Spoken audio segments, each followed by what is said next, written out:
ఏమండి?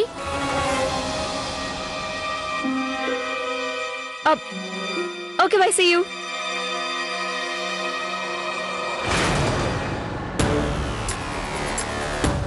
ఏంటండి ఇదంతా? ఆ బేబీ ఇలా చీటికి మాటికి మన గదికి రావడం నచ్చటం లేదు. అయినా మీకేమైంది? మీ బుద్ధి ఎక్కడికి పోయింది? అవకాశం దొరికింది కదా అని మీరు కూడా. అనవసరమైన వాటి గురించి ఆలోచించడం మానే మనం చెయ్యాల్సిన పని గురించి మాత్రమే ఆలోచించు. మనకి డీలర్షిప్ కావాలి. ఆ డీలర్షిప్ గనక మనకు రాకపోతే నేను జీవితాంతం షాపులో కూర్చుని పొట్లాలు కట్టుకుంటూ కూర్చోవాలి. అసలు ఈ ఇంట్లో ఏం జరుగుతుందో తెలుసా నీకు? దాని గురించి ఆలోచిస్తే చాలా బాగుంటుంది. ఏమండి, ఆగండి. ఈ డీలర్షిప్ ఉంది. ఏమైంది మీ అందరికీ? నేనేమో వాళ్ళందరూ ఇంకొన్ని రోజులు ఇక్కడ ఉంటే బాగుంటుందని ప్రయత్నిస్తున్నాను. మనకు డీలర్షిప్ దొరుకుతుంది, దాంతో మన ఇంట్లో ఆదాయం పెరుగుతుందని ఆశపడుతున్నాను. కానీ మీ అందరికీ అది కొంచెం కూడా ఇష్టం లేనట్టుంది. అనయ్య, నేను చెప్పేది అర్థం చేసుకోండి. అర్థం చేసుకోవాల్సింది నేను కాదు కార్తీక్, అర్థం చేసుకోవాల్సిందల్లా మీరు మాత్రమే. అరే, నేను ఏం చేసినా మన కుటుంబం బాగు కోసమే కదా. మీరు అనవసరంగా ఇటువంటి పిచ్చి పిచ్చి మాటలు మాట్లాడకండి. ఏమండి, మీరు ఇప్పుడు కోపంగా ఉన్నారు. కార్తీక్తో తర్వాత మాట్లాడొచ్చు. మీరు పదండి. నేను చెప్పేది వినండి, రండి. అసలు అన్నయ్యకి ఏమైంది? తనకి మన ఇంట్లో వాళ్ళకంటే వాళ్లే బాగా ఎక్కువైపోయినట్టున్నారు. కార్తీక్, నువ్వేం బాధపడకు. నేను వేసే ప్లాన్ పర్ఫెక్ట్. ఫ్లాప్ అయ్యే అవకాశమే లేదు. చూస్తుండో, వాళ్ళ ఇంట్లోంచి బయటికి వెళ్ళగానే క్షణాల్లో పరిస్థితులన్నీ సర్దుకుంటాయి.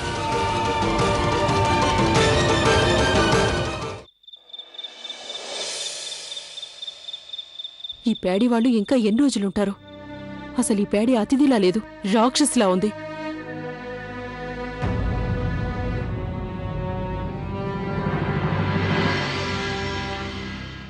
అరే, ఈ వేళప్పుడు సర్ల పెద్దమ్మ ఇంట్లో లైట్ వెలుగుతుందేంటి? ఇంట్లో తను ఒక్కదే ఉంటుంది. తనకేదైనా సమస్య వచ్చిందో ఏంటో. ఫోన్ చేసి అడిగితే మంచిది.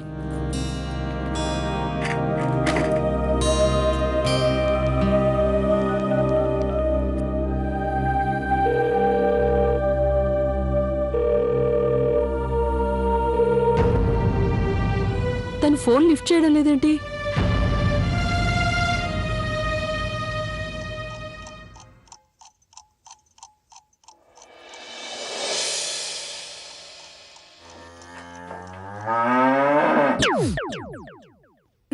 ఇదేంటి? ఓరి నాయనా, ఉదయం అంతా గొడ్డులో చాకరీ చేయించుకుంటున్నారు. కనీసం రాత్రిపూట కంటి నిండా నిద్ర కూడా పోనివ్వట్లేదు. అవును, ఈ అతిథులు ఎప్పుడు వెళ్ళిపోతారో.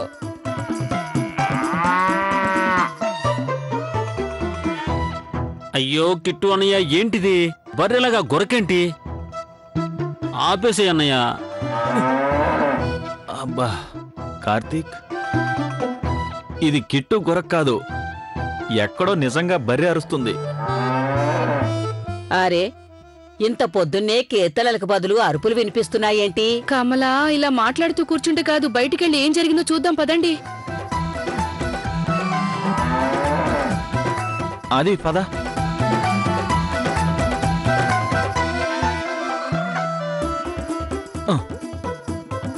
కిట్టు లే.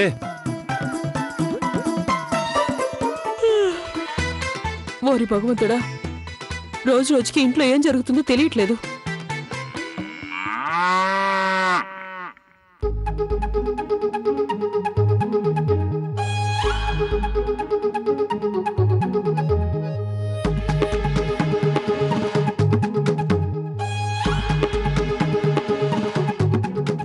ప్రేమ్ బావు గారు, 1 లీటర్ పాలివ్వండి.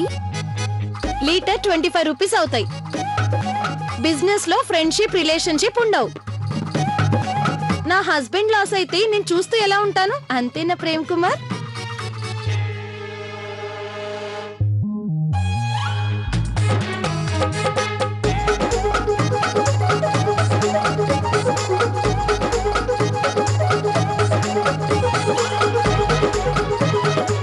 అర్రే ప్రేమ్ కుమార్, నువ్వు దీన్ని ఇక్కడికి ఎందుకు తీసుకొచ్చావు? అది చూడు ఎంతలా ఉందో. అడిగేది నిన్నే, సమాధానం చెప్పు.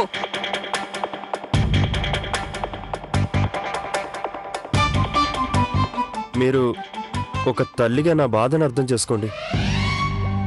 మీరు మీ పిల్లలకి దూరంగా ఉండగలరా చెప్పండి? అలాగే నేను నా హాసిని లేకుండా ఉండలేను. ఇది నాకు కన్నబిడ్డ కన్నా ఎక్కువ.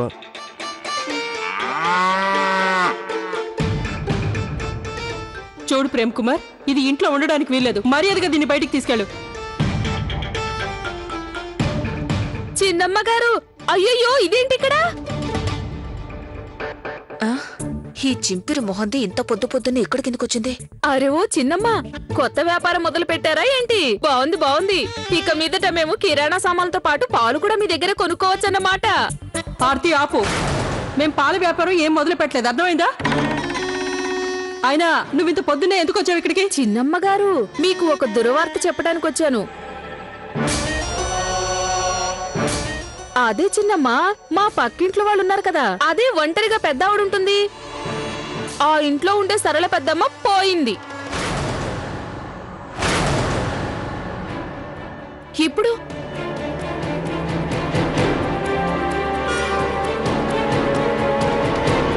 నిన్న రాత్రే పోయిందట. అయ్యో భగవంతుడా, ఎంత దారుణం జరిగింది. నాకు ముందే తెలుసుంటే రాత్రే అక్కడికి వచ్చేవాళ్ళం.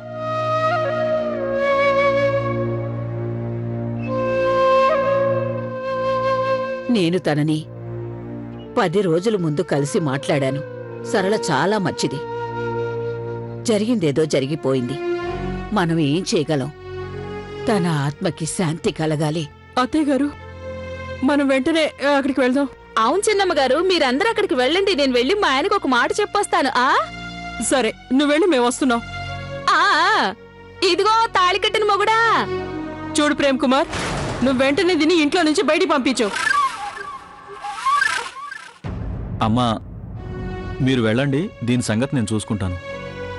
సరే.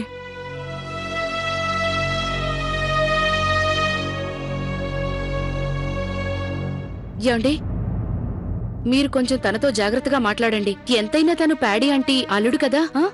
సరే సరే, నేను చూసుకుంటాను. ఇంతవరకు నేను డబ్బులు పూర్తిగా సర్దుబాటు చేసుకోలేదు. ఇలాంటప్పుడు మనం అంకుల్కి కోపం తెప్పించకూడదు. నేను వెళ్తాను.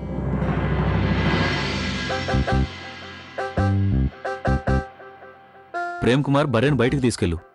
బయట స్థలం ఉంది కదా, అక్కడే కట్టేసుకోవచ్చు. సరేనా?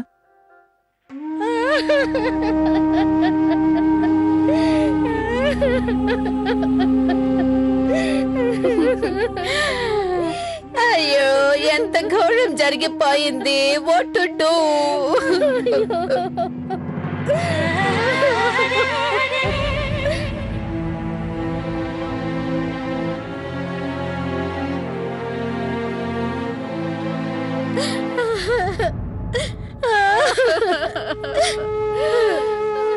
ఉదయమే అత్తయ్య గారు నాకు లడ్డూలు తినాలనుంది అన్నారు. అలాగా? ఎంతో కష్టపడి 5 కిలోల లడ్డూలు తయారు చేశారు. అయ్యో, ఇప్పుడు ఆ లడ్డూలు ఎవరు తింటారు? తను లడ్డూలు మిగిలిపోయాయని ఏడుస్తుందా ఏంటి?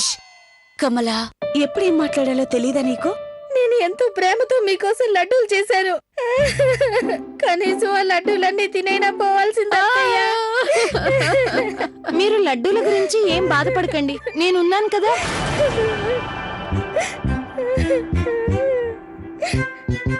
చూడండి, మీకు ఎవరు లేరని ఎప్పుడూ ఫీల్ అవ్వకండి, మేమున్నాం కదా. మీరెవరండి? నేనెవరిని? అయ్యయ్యో, వచ్చుడు. ఆయన ఈ బాధలు నా గురించి ఎందుకులేమ్మా. చూడు చెల్లెమ్మా, నువ్వు ఇలాంటప్పుడైనా ధైర్యంగా ఉండాలి. వెళ్ళే టైం వచ్చింది, వెళ్ళిపోయింది. వచ్చుడు.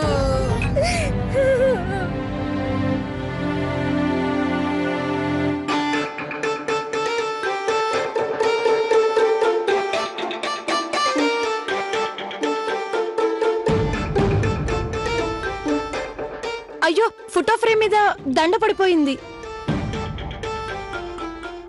నేను వేస్తానులేండి.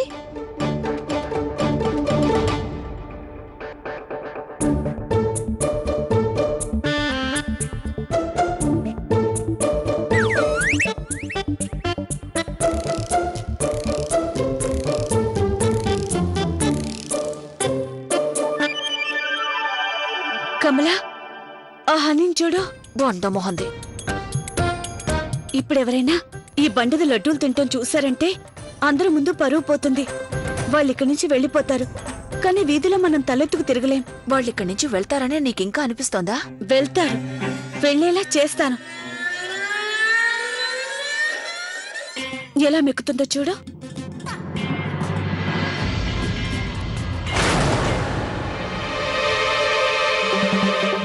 అరే లడ్డూలు తగ్గిపోయాయేంటి?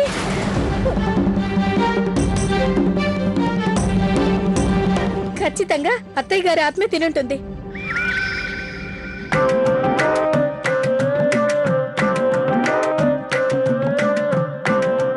అత్తయ్య గారు నా బాధ అర్థం చేసుకున్నారు, తిరిగి వచ్చి లడ్డూలు తిన్నారు. నువ్వు ఏడ్చిన ఏడుపు విని మీ అత్తయ్య గారు నరకం నుంచి తిరిగి వచ్చేశారు.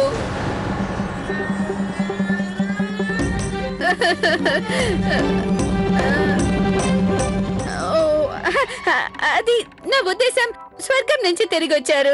వచ్చు ఇంట్లో చేసిన గందరగోళం సరిపోక ఈ పేడి వాళ్ళు ఇక్కడికి కూడా తగలబడ్డారు. వీళ్ళ మాటలు విని విని నా తల పగిలిపోతుంది. ఇది చాలదన్నట్టు ఆ ప్రేమ్ కుమార్ గారు బావగారు వాళ్ళిద్దరూ ఉండడానికి హోటల్ రూమ్ ఏర్పాటు చేస్తానని చెప్పారు. మధ్యలో లవ్లీ తలదూర్చి వాళ్ళని ఆపేసింది.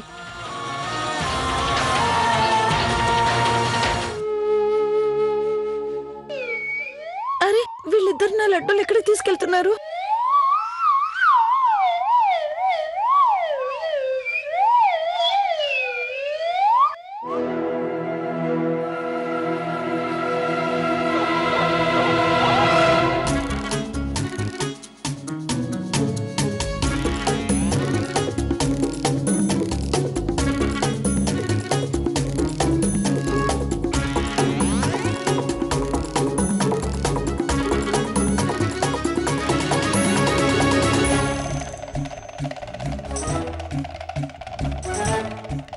ఇక్కడ పెట్టి వెళ్దాం. ఇంత పైనుంటే ఆ బండదానికి అందవు కదా. పద పద.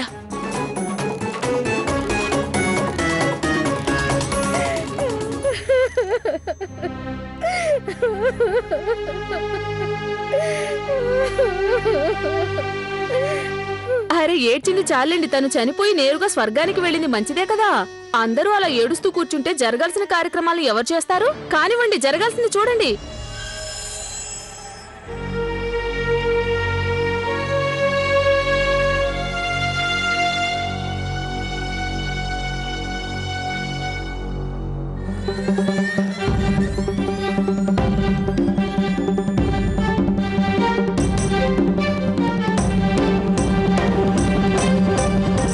చూడు రజని, పారాని జాగ్రత్తగా పెట్టు. సరళమ్మ గారికి కాళ్ళు చాలా అందంగా కనిపించాలి చెప్తున్నా. ఇదిగో సరళమ్మ గారికి చీర మార్చు.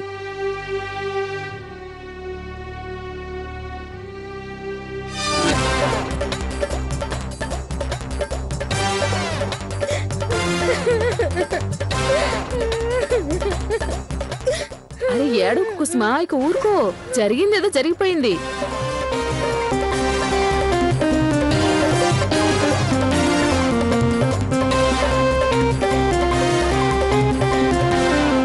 చూడండి, మిమ్మల్ని బయట ఏదో పనుందని పిలుస్తున్నారు. సరే అయిపోయిందమ్మా, వస్తున్నా. అలాగా, పదండి పదండి, ఇక పదండి. అందరూ వచ్చినట్టున్నారు. సరే పదండి, పదండి, పదండి. వాళ్ళు వచ్చి తీసుకొస్తారు. పదండి పదండి. చూడి హాణి, మేం బయట చేయాల్సిన పనులన్నీ పూర్తయ్యేంత వరకు నువ్వు ఈ సరళమ్మ గారి పక్కనే కూర్చొనుండు, సరేనా? ఆ చూడు, పొరపాటున నువ్వు ఆవిడ్ని భయపెట్టకు. మళ్ళీ లేచి కూర్చున్నా కూర్చుంటుంది.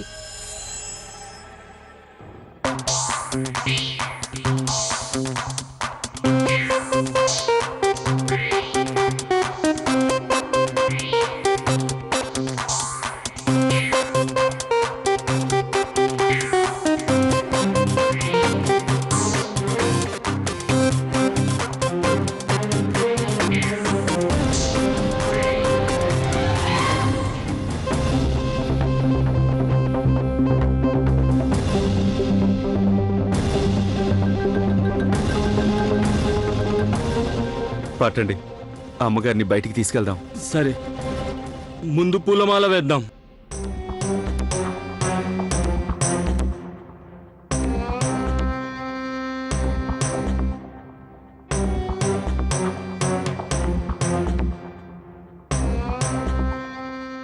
పట్టండి పట్టండి బాబు.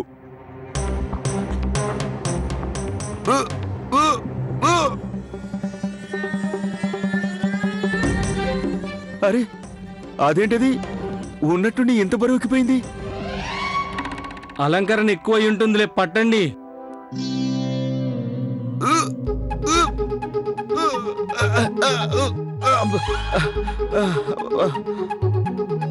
చూడండి బాబు, అమ్మగారిని తీసుకెళ్ళడానికి కొంచెం సాయం చేయండి. రండి, అమ్మగారిని బయటికి తీసుకెళ్దాం, కొంచెం పట్టండి. జై బజరంగబలి, జై బజరంగబలి. నేను దేవుడు, ఇప్పుడు ఏమి లేపాలంటే క్రేన్ తీసుకురావాలేమో. హనీ ఎక్కడికి వెళ్ళింది? ఇప్పటిదాకా ఉంది కదా. మమ్మీ ఎక్కడ దాక్కుని లడ్డూలు తింటూ ఉంటుంది, వచ్చేస్తుందిలే. బుజ్జా, హనీ కనిపించట్లేదు. What's darlings, don't worries. నేను బయటికి వెళ్ళి చూస్తాను, నువ్వు ఇంట్లోకి వెళ్ళి వెతుకు.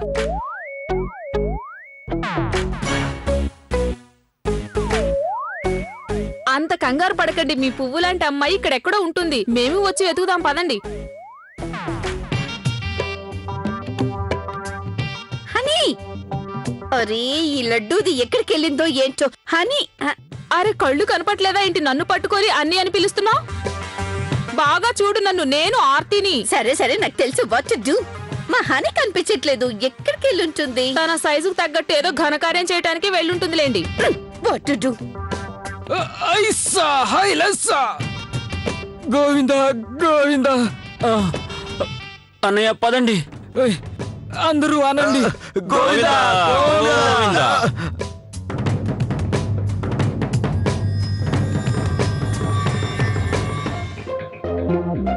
అన్నయ్య గారు కొంచెం ఆగడి, ఇరుక్కుపోయాను.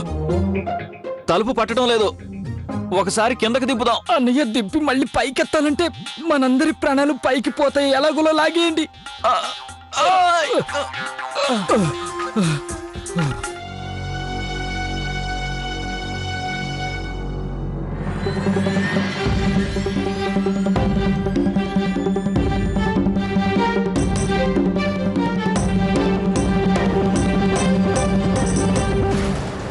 హనీ కనిపించిందా? లేదు మమ్మీ, హనీ ఎక్కడ కనిపించలేదు. ఎక్కడికి వెళ్ళిందో ఏంటో. ఎక్కడికి వెళ్ళిపోయింది నా baby? What to do?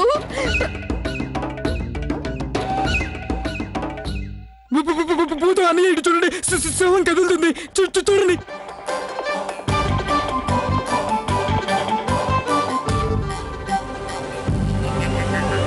Karthik,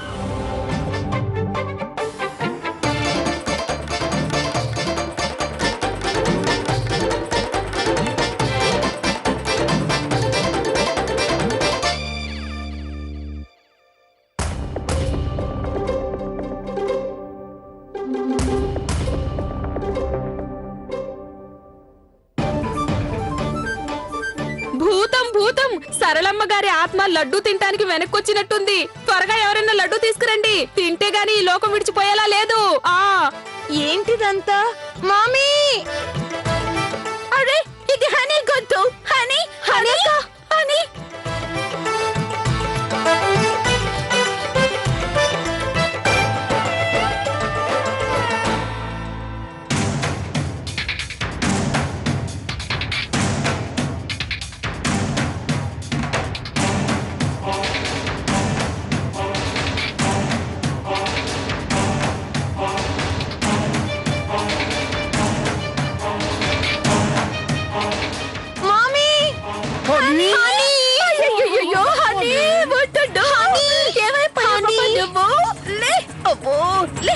అయినా నువ్వు ఎక్కడికి ఎలా వచ్చావే?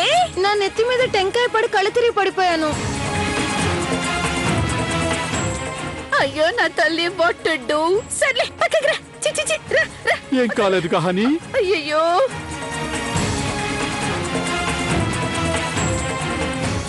దేవుడా, అత్తయ్య గారి శవం ఏమైపోయింది?